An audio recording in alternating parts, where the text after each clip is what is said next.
space are making their rounds. It is rubble left over from the formation of the solar system doesn't normally get in our way. The celestial bodies stay out there where they are and don't come near us unless a star like the hypothetical solar consort passes close by and whirls them up with its gravitational force. Some of them might then be diverted into orbits taking them toward the center of the solar system and within Earth's reach. This would result in more asteroid impacts than usual, coinciding with the times when Nemesis wanders too close to the Oort cloud on its path around the sun. In that case, though, shouldn't we be able to see Nemesis? After all, every star shines, and if it's a close companion of the sun's, shouldn't we have identified it by now? Not exactly. It simply isn't all that easy to determine how far away a star is, especially the small, feebly glowing specimens, which, moreover, you have to find in the first place. It's possible that Nemesis has already appeared on any number of astronomical images, but only as one unassuming light spot among many. And it would plainly be too laborious to immediately calculate the exact distance of every star we happen to find somewhere, just for the sake of it. At any rate, this is how things stood in the 1980s. Since then, however, we've built space telescopes that have determined the positions and distances of numerous stars. If Nemesis is really out there, we should have found it by now. Of course, we may merely have been unlucky during our sky surveys. It's also possible that Nemesis shines more weakly than we think. Or it may be that we haven't discovered Nemesis because it actually doesn't exist. Today, we consider this to be the likeliest explanation by far. Or a closer examination of fossils and of the age distribution of the impact craters has cast doubt on this recurring 26 million year period. Nemesis has been unmasked as a phantom, and our sun remains a solitary star, forced to fly through space without a companion. 33. Navi. An astronaut's prank. When American astronauts began their journeys into space in the 1960s, that would end with the historic moon landing in 1969, they needed to understand not only their spacecraft, but also the skies. Like all explorers of the preceding millennia, they too had to know how to use the stars to orient themselves, and so they took charts with them that had labeled images of the brightest stars and constellations. Alongside the familiar names of Altair, Sirius, and Procyon, they contained three names that don't actually exist in astronomy. The names Rigor, Navi, and Denosis can be found on the NASA astronaut star charts. They weren't made up by any Arab or Greek scholars thousands of years ago.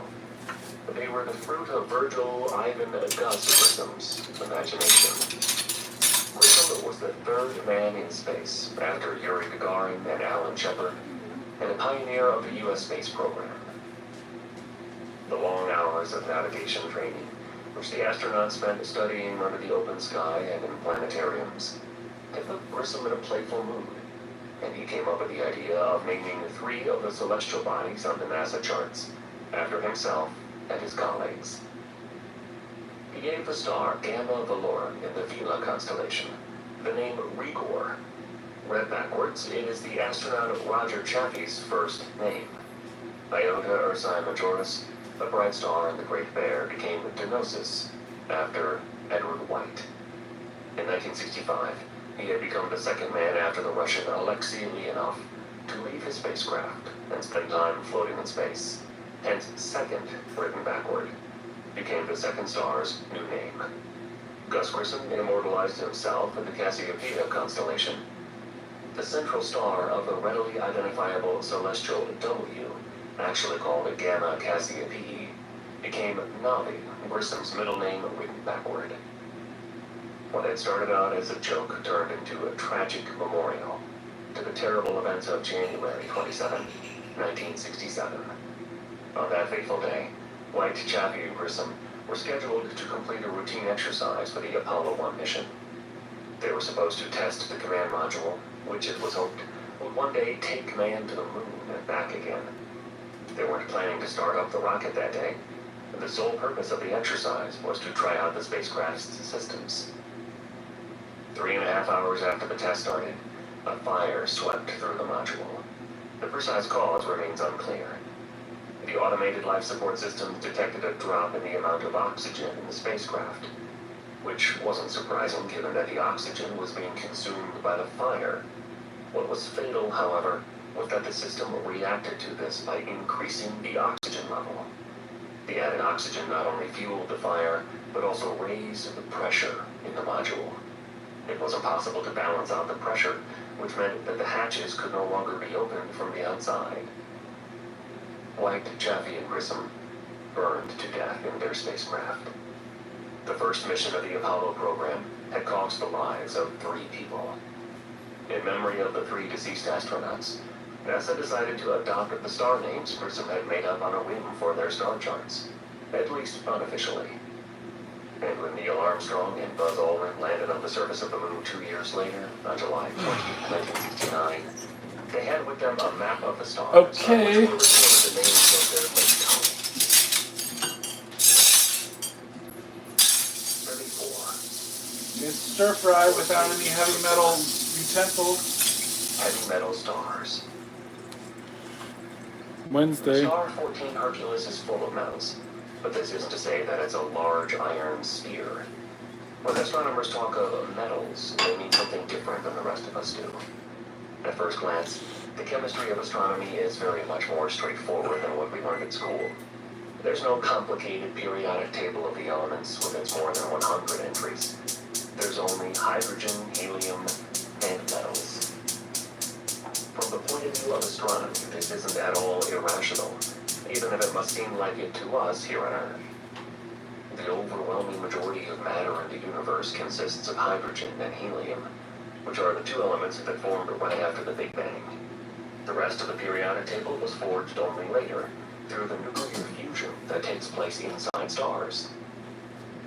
Compared to what occurred immediately following the Big Bang, this process is very inefficient.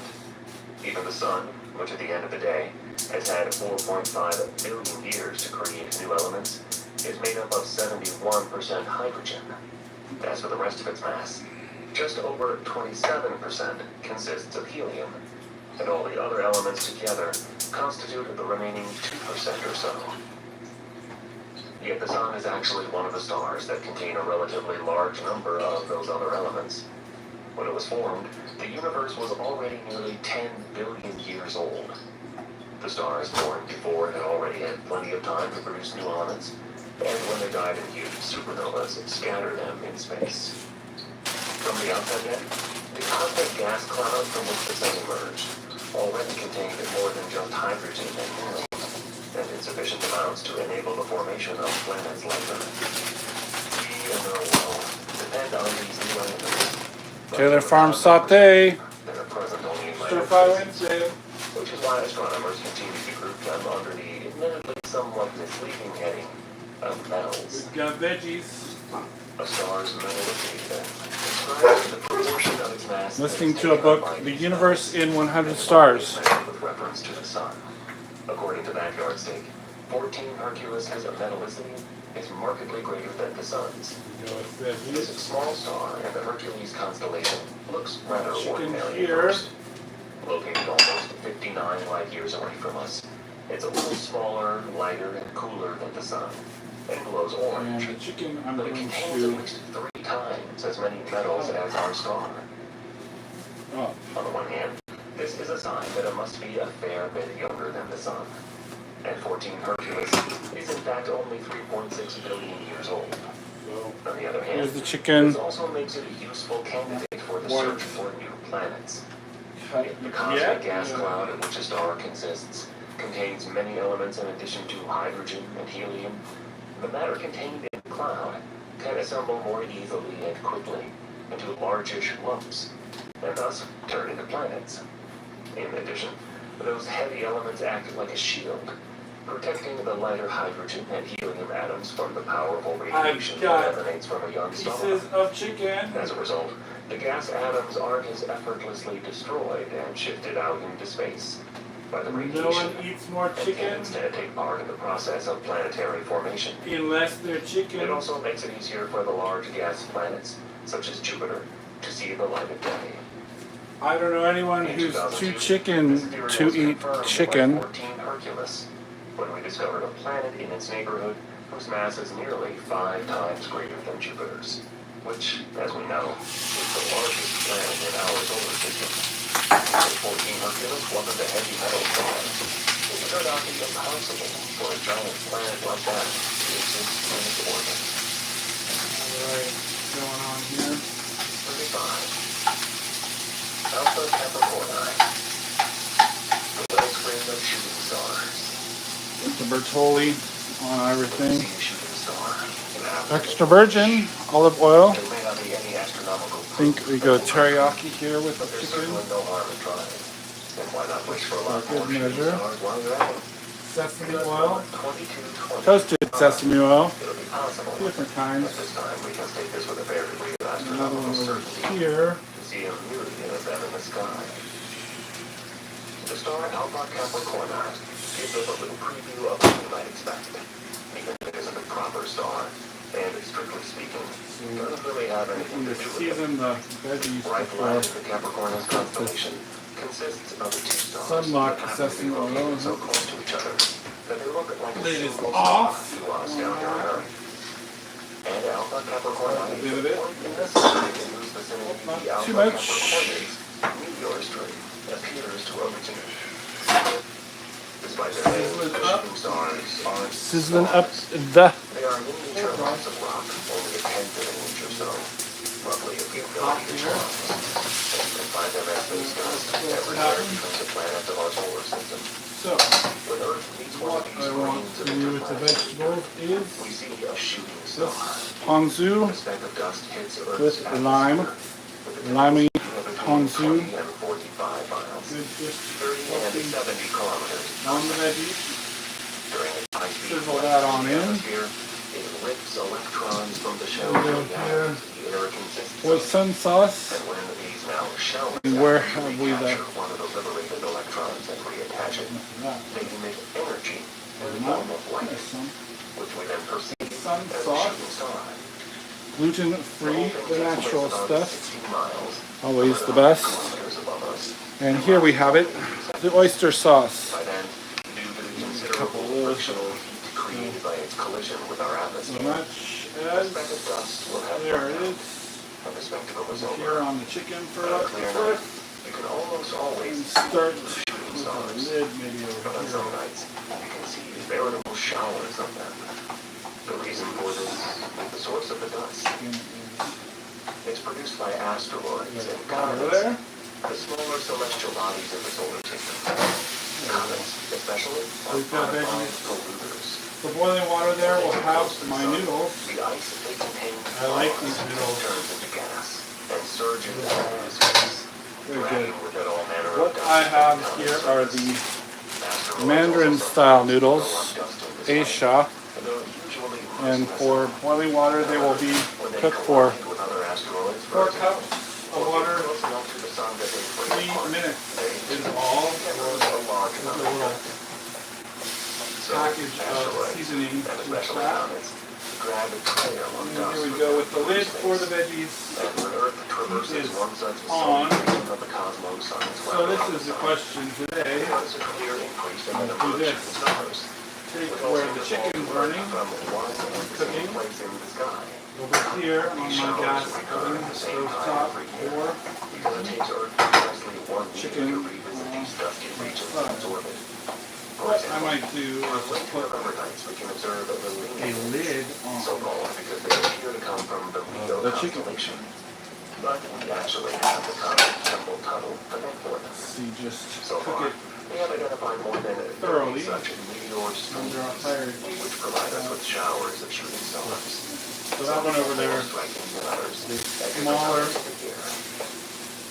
Asteroid size 2002 gas burner. EX12 is responsible This for gas the burner Alpha is the biggest one. Capricornis. Earth encounters On the dust the of the middle Northern one Hemisphere here, you can around see I July never 1st. used. So Every year. there. The The meteor shower isn't particularly breathtaking. What do we have now? We have peanut Close sauce. elimination of the asteroid. Where does the peanut sauce go? When it broke apart rather dramatically about 5,000 years ago. Earth isn't currently moving through the bulk of it, but the extent and position of the dust cloud will shift over time. And things will look different from 2220 onward. Astronomers have predicted that the Alpha Capricornians will grow into an extremely powerful meteor stream and produce more shooting stars than any other. Whether all our dreams will come true that night remains to be seen. 36. Anwar al-Farqadeh. The end of the night. The star with the evocative name of Anwar al-Farqadeh belongs to the constellation of Ursa Minor, the Little Bear. The surrogate means the brighter of the two cats, but it's not actually all that bright. You can only see it in a very dark sky, something that is sadly becoming rare here on Earth. Most people can identify the Big Dipper in Ursa Major. Its stars are very bright and therefore easy to see. It's not as easy with Ursa Minor. Its most distinctive star is the pole star at its tail, whose light is still comparatively bright. But the other 6 stars shine more deeply. Anwar al-Farqadeh with the darkness of them. A glance at the Little Bear is thus a good opportunity to assess the quality of the night. The darker it is, the more of its 7 most prominent stars you'll be able to see. Far away from brightly lit conurbations and other light interference, the complete Little Bear will be easily and clearly visible. But even just a small amount of artificial illumination, scattered light from a distant village perhaps, is enough to brighten the sky to such a degree that Anwar al-Farqadeh is outshown and vanishes. As you approach the bright lights of big cities, most of the other stars in the constellation also vanish. Only the pole star and the 1 or 2 others in the Little Bear can then still be seen with the naked eye. And they too are invisible when you look at the sky from the center of a sprawling and blazing city. Nowadays, this view of a washed-out gray and starlit sky is almost normal. More and more people live in or just outside large cities. And everywhere, light not only illuminates homes, streets, and billboards, but also radiates directly up into the sky. Most of us can no longer find complete darkness. If you want to know what a starry night actually looks like, you'll have to travel to remote deserts or sail the high seas. Yet light pollution is increasingly becoming a problem not only for astronomy. Many animals and plants are disturbed by the lack of darkness, and for us humans, the disruption of the rhythm of day and night can have negative consequences for our health. The unnecessary irradiation of the sky is certainly a waste of money. A sensible lighting concept that illuminates only what needs to be illuminated, and only what truly necessary, could save a substantial amount of energy and money. More than anything else, though, the end of the night is a cultural loss. For thousands of years, the starry skies were humanity's constant companion. As soon as the sun set, it was dark. You could see the Milky Way unfurling its ribbon across the sky, and thousands of glittering stars that shone so brightly that you could make out their colors. The sky has influenced our myths and religions. It has inspired philosophy, poetry, painting, and science. With the ubiquitous availability of electricity, and thanks to artificial illumination, we've gradually lost our muse, and with it an important part of what makes us the questioning, searching, storytelling, and reckoning creatures we are. For millennia, a glance upward would impel us to contemplate the universe and our role in it. That the bright lights of our civilization have ended up outshining this space or thought may be one of human history's most ironic punchlines. 37. Series B. The future of the sun.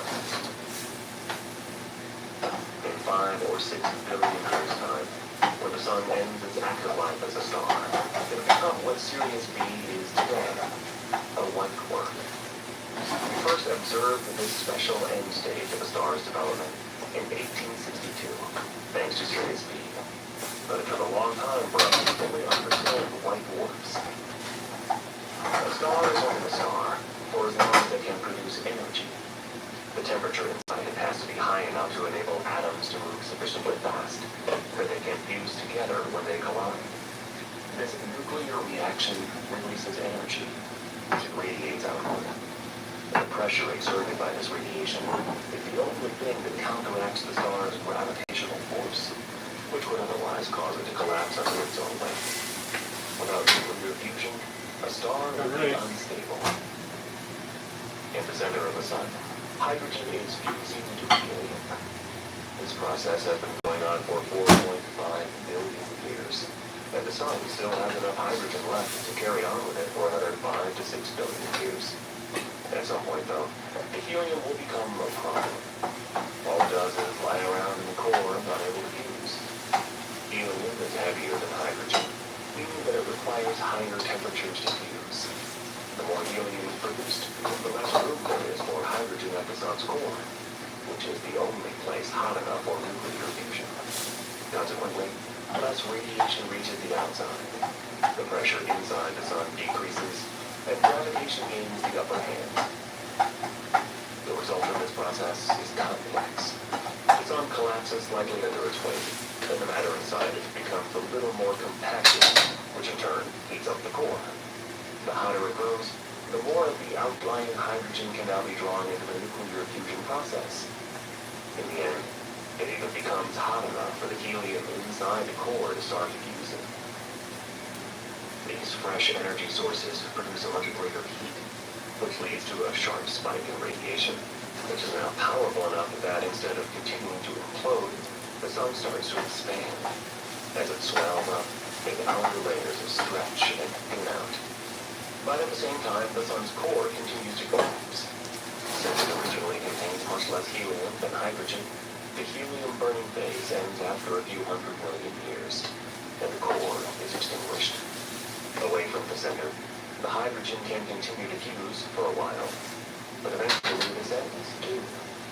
The sun's outer layers will by then have long disappeared into space, dissipated from the stars.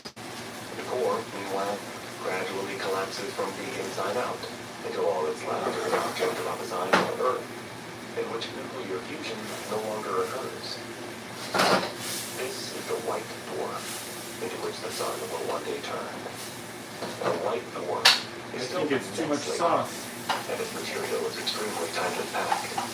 A single teaspoon of its matter weighs as much as several cars. A white dwarf may be tiny in comparison to other stars, but it nevertheless retains a large amount of mass, and thus continues to exert gravitational I'm going to force crack on its a beer. surroundings. This is how we were able to track down a Sirius B. Sirius is our name for the brightest star. Look what I found. But in 1844, No one knows this, but it's Dogfish Head Grateful Dead beer from the Haight Astros. So basically what happens is when Nate's on Haight, and I listen to this wall, because it says that, I wind up with Juicy Pale Ale, Grateful Dead, Dogfish Head Craft Brewery beer. Where does that come from? They call it a Sirius B. It's a brighter, easily discernible companion that officially bears the name Sirius A. And many more discoveries follow on the heels of this one. Cracked my first Deadhead beer. More than 100 white dwarfs within a radius of 65 The chicken's light cooking. years, and many more even I'm farther chicken away. to eat chicken. So when the sun's light Never be too chicken to eat